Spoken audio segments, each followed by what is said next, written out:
सुप्रभातम मेरे प्यारे भैया बहन, आप सबको हार्दिक शुभकामना तथा आप सबके उज्जवल भविष्य की कामना करते हुए परम लक्ष्य के प्राप्ति में सहयोग करने में तत्पर होकर मैं आज आप सबको अपने इस चैनल से संधि टॉपिक जो पूर्व में हम लोग क्लास दे चुके हैं, संधि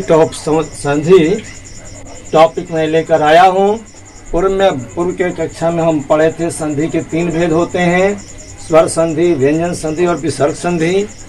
साथ ही अब स्वर संधि की परिभाषा को हम जाने और स्वर संधि के भेदों को जानते हुए उनकी परिभाषा और उदाहरण के साथ हम चलेंगे। मेरे प्यारे भैया बहन, आप संधि प्रकरण जो है, संधि जो टॉपिक है, इसको ध्यान पूर्वक आप देखेंगे।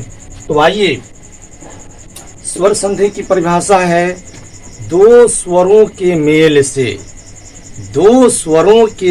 से जो विकार उत्पन्न होता है उसे हम स्वर संधि कहते हैं। पुनः एक बार ध्यान देंगे, 2 स्वरों के मेल से जो विकार उत्पन्न होता है उसे हम स्वर संधि कहते हैं। जैसे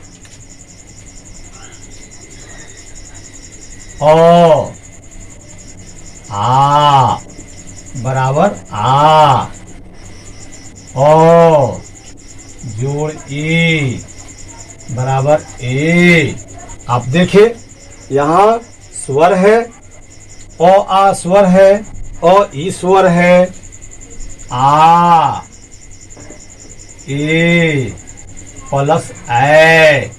आपने देखा, ये स्वर अर्थात स्वर वर्णों के मेल से, यहाँ स्वर वर्णों के मेल से स्वर में विकार यानी स्वर में ही जो परिवर्तन होता है उसे हम स्वर संधि कहते हैं। एक बार पुनः स्मरण करें आप, स्वर वर्णों के मेल से जो विकार उत्पन्न होता है उसे हम स्वर संधि कहते हैं। जैसे अ और आ स्वर वर्ण है और दोनों मिलकर के क्या बनाया, आ। फिर अ और ई ये स्वर वर्ण है, लेकिन ये दोनों मिलकर के क्या बन गया, ए बन गया। आ और ए स्वर वर्ण है, दोनों मिलकर के ए बन गया। अब स्वर संधि के कितने भेद होते हैं? तो स्वर संधि के 5 भेद होते हैं मेरे भैया बहन, ध्यान देंगे। ये स्वर संधि के 5 भेद हो जाते हैं।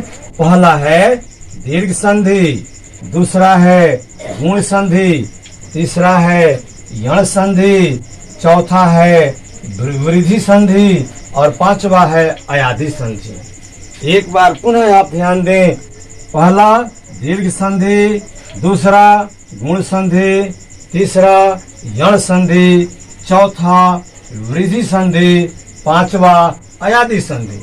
अब हम चलेंगे अपना दीर्घ संधि के टॉपिक पर, यानी दीर्घ संधि की परिभाषाओं पर हम चलेंगे।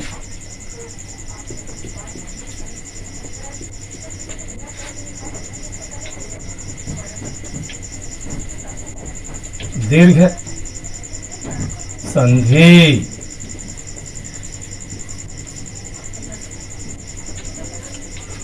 दीर्घ संधि किसे कहते हैं, दीर्घ संधि क्या है, इसको मैं थोड़ा सा बता देना चाहता हूँ। दीर्घ यानी बड़ा होता है, दीर्घ बड़ा होता है। जैसे ओ मिलकर के आ बन गया। अब इसकी परिभाषा है कि 2 समान स्वरों के मिलने से दीर्घ हो जाता है। 2 समान स्वरों के मिलने से दीर्घ हो जाता है, अर्थात ओ आ ई उ जो वर्ण है, इसी वर्ण के आपस में मिलने से दीर्घ होता है।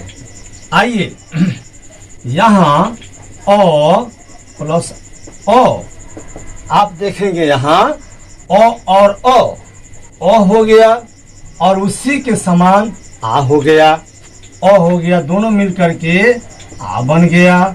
फिर यहाँ आ है और यहाँ ओ है, दोनों मिलकर आ बन गया। यहाँ दीर्घ है और यहाँ ह्रस्व है, इसमें 2 मात्रा है, इसमें 1 मात्रा है, दोनों मिलकर के आ बन जाता है, अर्थात एक ही समान है। फिर है अ प्लस आ बराबर आ हो जाता है। फिर है आ प्लस आ बराबर आ।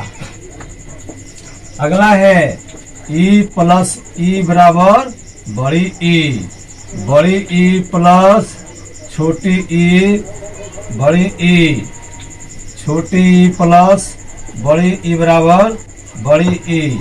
फिर बड़ी ई प्लस बड़ी ई बराबर बड़ी ई। अगला है ऊ प्लस ऊ बराबर बड़ा ऊ प्लस ऊ बराबर बड़ा ऊ, छोटा ऊ प्लस बड़ा ऊ बराबर बड़ा ऊ प्लस बड़ा ऊ बराबर बड़ा ऊ। मेरे प्यारे भैया बहन, आप लोगों को समझने की दृष्टि से हमने बड़ा ऊ और छोटा ऊ, चाहे बड़ी ई और छोटी ई, चाहे ओ और बड़ा आ का हमने बड़ा जो प्रयोग किया है, हिंदी में उच्चारण के दृष्टि से छोटा और बड़ा शब्द वर्ण नहीं बोला जाता है। उसमें दीर्घ है, जो बड़ा है 2 मात्रा है, उसमें दबा करके आवाज से, जैसे ओ आ ई ऊ, इस तरह से उच्चारण किया जाता है। हमने आप सबको समझाने की दृष्टि से, समझने में आपको आसानी हो, इसको लेकर के हमने बड़ा और छोटा उच्चारण के दृष्टि से कहा है। लेकिन आप ध्यान रखेंगे कि कभी भी बड़ा और छोटा नहीं बोलेंगे। उसमें उच्चारण ध्वनि जो है 2 मात्रा है, जैसे आ है तो उसे आ नहीं कहेंगे, गलत हो जाएगा। आ ओ आ ई ऊ, इस तरह से आप उच्चारण करेंगे। अब देखिए, मैं एग्जाम्पल दे रहा हूं दीर्घ संधि का। जैसे देव जोड़ आलय। अब हमारा सूत्र है, क्योंकि यहाँ 2 पार्ट बन गए, संधि का नियम है कि पहला पार्ट और दूसरा पार्ट यहाँ बन गया। तो पहला पार्ट के अंतिम वर्ण पहला पार्ट का अंतिम वर्ण से देखेंगे कि उस व्यंजन में कौन स्वर मिला हुआ है, 1 मात्रा वाला स्वर है या दीर्घ है। अब यहाँ वो आ गया, और निकाल देंगे हम। जो दूसरा पार्ट जो है, दूसरा भाग जो है आलय शब्द है, उसका पहला निकाला जाता है। इसको काट के आप यहाँ ला दीजिए। अब आप देखिए, आपका सूत्र जो है कि 2 समान स्वरों के मिलने से दीर्घ हो जाता है। यहाँ 2 पार्ट बन गए, देव जोड़ आलय। तो अंतिम वर्ण में वो में ओ है, वो निकल गया, ओ आ गया, स्वर निकल गया, तो और आ कट के यहाँ आ गया। अब यहाँ देखेंगे ओ और आ, ओ और आ, यहाँ ओ और आ, सूत्र आ गया, कह रहा है आ, यहाँ आ बन गया। अब यह आ कहा जाएगा, तो सीधे संयुक्त वर्ण जो है, व्यंजन जो है, उसमें प्लस करेगा। तो क्या हो जाएगा, देवा, क्या बन गया, देवा, और लय उतर जाएगा, क्योंकि या तो यहाँ आ गया है। देवालय, क्या बन गया, देवालय बन गया। इसी तरह से फिर एक एग्जाम्पल मैं आपको देना चाहता हूँ। यहाँ है सती जोड़ ईश, सती जोड़ ईश। अब मैं आपसे पूछना चाहता हूँ, बताइए, सती में ह्रस्व है या दीर्घ है? हाँ, ह्रस्व है। तो इसमें से ह्रस्व जब व्यंजन से स्वर निकल जाता है, व्यंजन से स्वर निकल जाता है, तो संयुक्त बन जाता है। यहाँ तो संयुक्त हो गया, तो हो गया। क्योंकि स्वर निकल गया है, और बड़ी ई जो है उसको हम यहाँ ला देंगे। अब आपका सूत्र कहता है कि छोटी ई, अब देखेंगे छोटी ई और बड़ी ई, यानी ई दोनों मिल करके ई बन गया। अब यहाँ ई बन गया, कट जाएगा, यह ई कहाँ जाएगा, तो में प्लस करेगा, क्योंकि तो संयुक्त है, स्वर निकल गया है। अब यह स्वर जाके इसको प्लस करेगा, क्या बन जाएगा, 37। क्या बन गया, 37 बन गया। फिर है, अब यहाँ एक समान है, ऊ और बड़ा ऊ, यानी ऊ मिल करके ऊ हो गया है।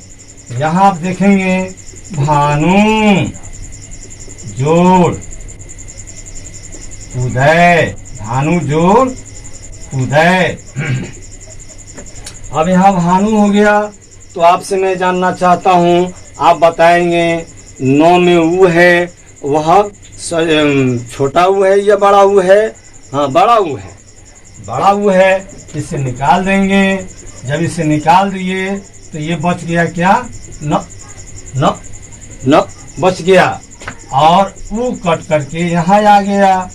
अब आप देखिए, एक समान, चूंकि परिभाषा हमारा कहता है कि दीर्घ संधि वह होता है जो दो समान स्वरों के मिलने से दीर्घ होता है। दो समान, यहाँ सब समान है, बड़ा या छोटा मिलकर के एक समान है। ऊ और ऊ मिलकर के क्या बन गया, यहाँ ऊ और ऊ मिलकर के बड़ा ऊ हो गया है, बड़ा ऊ हो गया।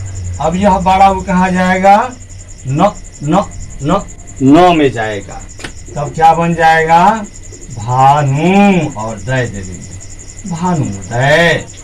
ये आपका दीर्घ संधि का टॉपिक रहा। अब अगले क्लास में हम चलते हैं, अगले क्लास में हम चलते हैं।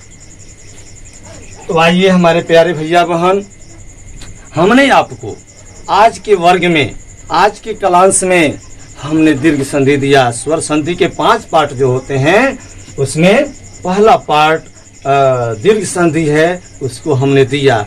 मैं महसूस करता हूँ कि मेरा दिया हुआ यह क्लास, ये बिंदु आपको बहुत ही अच्छा लगा होगा, और यदि अच्छा लगा है तो आप इसे सब्सक्राइब करेंगे, लाइक करेंगे, तथा एक दूसरे भैया बहन के पास आप शेयर करेंगे, तथा आप अपने विचारों से मुझे अवगत कराएंगे।